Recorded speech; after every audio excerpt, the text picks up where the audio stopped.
Taste the Daily. Cuddalore மாவட்டம் காட்டுமன்னார் கோவில் அருகே வீடு கட்ட பள்ளம் தோண்டிய போது நடராஜர் சிலை கண்டெடுக்கப்பட்டது. லால்பேட்டை கொல்லிமலை கீழ்ப்பாதி பகுதியில் முகமது அப்சர் என்பவர் தனக்கு சொந்தமான இடத்தில் வீடு கட்ட பள்ளம் தோண்டியுள்ளார். அப்போது பழமையான 3 அடி உயரத்தில் நடராஜர் முழுவுருவ சிலை சிதைந்த நிலையிலும் நந்தி வாகனம் வஸ்திர தேவர் சிலைகளும் கண்டெடுக்கப்பட்டது. தொல்லியல் துறை ஆய்வுக்கு பிறகு சிலை எந்த வகையைச் சேர்ந்தது என்று தெரியவரும் என தெரிவிக்கப்பட்டுள்ளது. காஞ்சிபுரம் மாவட்டம் குன்றத்தூரில் குடியிருப்புகளுக்கு மத்தியில் இருந்த பழைய இரும்பு கடையில் தீ விபத்து ஏற்பட்டதால் அப்பகுதி முழுவதும் புகை மண்டலமாக காட்சியளித்தது. கண்ணபிரான் நகர் பகுதியில் இருந்த பழைய இரும்பு கடையில் ஏற்பட்ட தீ விபத்தால் அப்பகுதி மக்களுக்கு கண்ணெரிச்சல், மூச்சு திணறல் ஏற்பட்டது. இதனையடுத்து தீ கட்டுக்குள் கொண்டுவரப்பட்டது. குடியிருப்புகளுக்கு மத்தியில் உள்ள பழைய இரும்பு கடைகளை அகற்ற வேண்டும் என அப்பகுதி மக்கள் வலியுறுத்தியுள்ளனர். திருவள்ளூரில் சூறாவளி காற்றுடன் பெய்த மழையால் வாழை மரங்கள் சேதமடைந்துள்ளது. சூறாவளி காற்றுடன் பெய்த மழையால் மேலக்குண்டையார் பகுதியில் 100 ஏக்கரில் பயிரிடப்பட்டிருந்த வாழை மரங்களில் 25,000 வாழை மரங்கள் முறிந்து சேதமடைந்துள்ளது. இதேபோல் பூண்டி, எல்லாபுரம், ஈக்காடு ஆகிய ஒன்றியங்களில் 37 ஏக்கரில் பயிரிடப்பட்டிருந்த வாழை மரங்களில் 12,000 வாழை மரங்கள் சேதமடைந்துள்ளது. இதுகுறித்து திமுக அரசு உரிய நிவாரணம் வழங்க நடவடிக்கை எடுக்க வேண்டும் என விவசாயிகள் வலியுறுத்தியுள்ளனர்.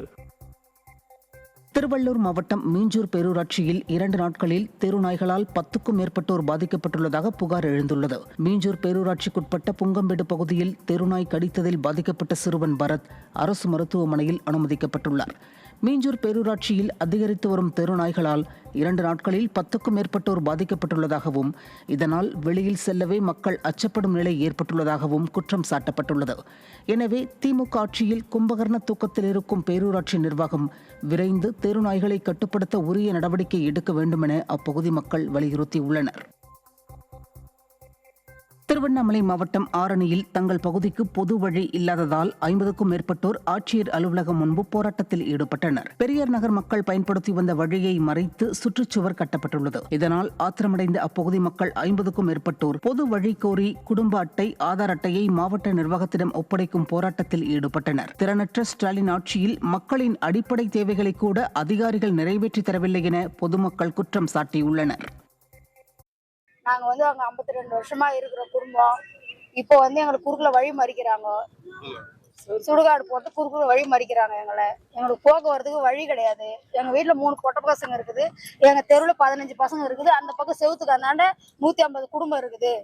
எங்களுக்கு போக்குவரத்துக்கு வழி கிடையாது. அந்த பக்கம் 3 கிலோமீட்டர் சுற்றின்னு வரோம். நாங்கள் நேற்றுலேருந்து நாங்கள் ரொம்ப நிம்மதி இல்லாமல் தவிக்கிறோம். நேற்று காலையிலேருந்து நிம்மதி இல்லாமல் தவிக்கிறோம். இருக்கிறது ஒரு 10 அடி வழி, அந்த வழியை மூடிட்டாங்க. போற வர எங்களை ரொம்ப அசிங்கமா கொச்சப்படுத்துறாங்க. பேசி பேசி கொச்சப்படுத்துறாங்க. தாசில்தார் ஆபீஸ் போனா அவங்களும் எங்களை ஒரு மனுஷியா கூட மதிக்க மாட்டாங்க. வெளியும் வரல. எங்களை போலீஸ்காரர் எங்களுக்கு மதிப்பு கொடுக்கல. எங்களை வெளியே அனுப்புறதுலதான் இருக்கிறாங்க. எங்களுக்கு ஒரு வழி சொல்ல மாட்டாங்க. நேத்துல இருந்து நாங்க தவிக்கிறோம். விருதுநகர் மாவட்டம் கொத்தங்குளம் கிராமத்தில் அங்கன்வாடி மையம் இல்லாத அவல நிலை ஏற்பட்டுள்ளது. அங்கிருந்த அங்கன்வாடி கட்டிடம் பழுதடைந்திருந்ததால் 2 வருடங்களுக்கு முன்பு இடிக்கப்பட்டது. இதனால் சமுதாய கூடத்தில் ஒரு அறையில் வைத்து 25க்கும் மேற்பட்ட குழந்தைகளுக்கு மதிய உணவு மட்டும் வழங்கப்படுகிறது. இதுகுறித்து பலமுறை புகார் அளித்தும் நடவடிக்கை எடுக்கப்படாத நிலையில் குழந்தைகளின் கல்வித்தரத்தை உயர்த்த ஸ்டாலின் அரசுக்கு மனமில்லையா என அப்பகுதி மக்கள் கேள்வி எழுப்பி வருகின்றனர். திருவள்ளூர் மாவட்டம் திருத்தணியில் விடிய அரசின் தகர டப்பா பேருந்து பாதி வழியில் நின்றதால் பயணிகள் அவதிக்குள்ளாகினர்.